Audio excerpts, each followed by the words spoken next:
क्या भाजपा ज्वाइन करेंगे राघव चड्ढा?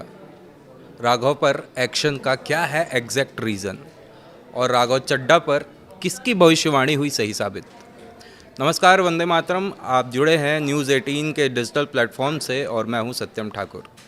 पिछले कुछ दिनों से सोशल मीडिया पर सेंसेशन बने आपके राज्यसभा सांसद राघव चड्ढा पर आपने बड़ा एक्शन लिया है। आपने उनके राज्यसभा में बोलने पर रोक लगाने के साथ सचिवालय को लेटर लिखकर पार्टी के डिप्टी लीडर के पद से हटाने का आग्रह किया है। इधर उनके साथ हुए इस बर्ताव पर राघव चड्ढा ने आम आदमी पार्टी पर निशाना साधा और कहा, मेरी खामोशी को मेरी हार मत मान लेना, मैं वो दरिया हूँ जो वक्त आने पर सैलाब बनता हूँ।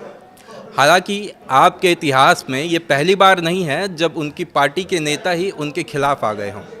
इससे पहले स्वाति मालीवाल और उनके भी पहले पार्टी के फाउंडर मेंबर रहे कुमार विश्वास का पार्टी से अलगाव देखने को मिला है।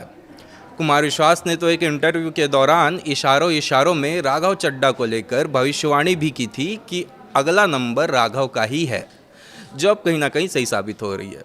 सवाल ये उठता है कि पार्टी ने ऐसा किया क्यों, और पार्टी में एक वक्त सबका लाडला रहा सांसद आखिर सबकी नज़र की किरकिरी बनकर क्यों रह गया है। इसके लिए आपको थोड़ा पीछे लिए चलते हैं। जब लिकर स्कैम आरोप में आप सुप्रीम और उस वक्त दिल्ली के सीएम अरविंद केजरीवाल को जेल जाना पड़ा था, पूरी पार्टी और केजरीवाल की पत्नी खुद सड़क पर उतरकर विरोध दर्ज कराती रहीं, लेकिन हर मुद्दे पर खुलकर बोलने वाला ये यंग नेता इस दौरान गायब था और हवाला दिया कि उनकी आंखों की सर्जरी होनी है।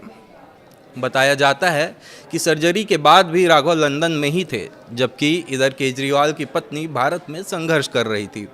हालांकि जब राघव वापस आए तब भी पार्टी की पीसी से बचते नजर आए और केजरीवाल की रिहाई के बाद भी उनकी इसे लेकर कोई खास प्रतिक्रिया देखने को नहीं मिली।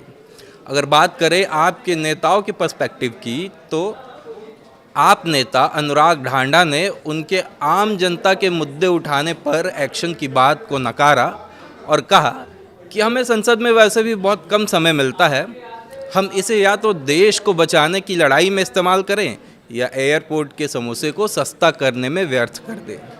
वहीं दिल्ली की पूर्व सीएम आतिशी ने कहा कि राघव सिर्फ सस्ते पीआर के लिए मुद्दे उठाते हैं, और जब बंगाल में हुई घटना के खिलाफ महाभियोग को लेकर पूरा विपक्ष एकजुट हुआ तो राघव ने इस पर साइन करने से भी मना कर दिया और आज तक इस मुद्दे को लेकर उन्होंने कोई सवाल नहीं उठाया है। इस बीच राघव के भाजपा में भी शामिल होने की सुगबुगाहटें तेज़ रहीं। राजनीतिक गलियारे में ऐसा माना जाने लगा कि शायद अब आपका ये यंग नेता भाजपा में शामिल हो जाएगा।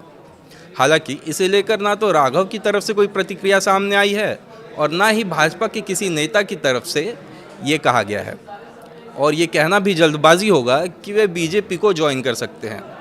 लेकिन पॉलिटिकल एक्सपर्ट्स की माने तो राघव के पास विकल्प भी बहुत कम बचे हैं, क्योंकि अगर राघव भाजपा में शामिल होते हैं तो उनके पास अपनी ही सरकार के खिलाफ कड़े सवाल उठाने का मौका शायद ना हो। इधर एक्सपर्ट्स का मानना है कि अगर वे कांग्रेस की तरफ हाथ बढ़ाते हैं तो कहीं ना कहीं उन्हें राहुल गांधी का सबऑर्डिनेट बनकर रहना पड़ेगा। ऐसे में ये सच में काफ़ी दिलचस्प होगा कि क्या वे निर्दलीय कैंडिडेट बनकर संसद में जाएंगे। फिलहाल आप और राघव चड्ढा के बीच खुलकर सामने आई ये कलह ना जाने कहाँ जाकर रुकेगी, और ये देखना इंटरेस्टिंग होगा कि इस पूरे मामले को लेकर क्या कुछ प्रतिक्रियाएं और हमें देखने को मिलती हैं। फिलहाल इस पूरे विषय पर आपकी क्या राय है, हमें कमेंट्स में ज़रूर बताएं।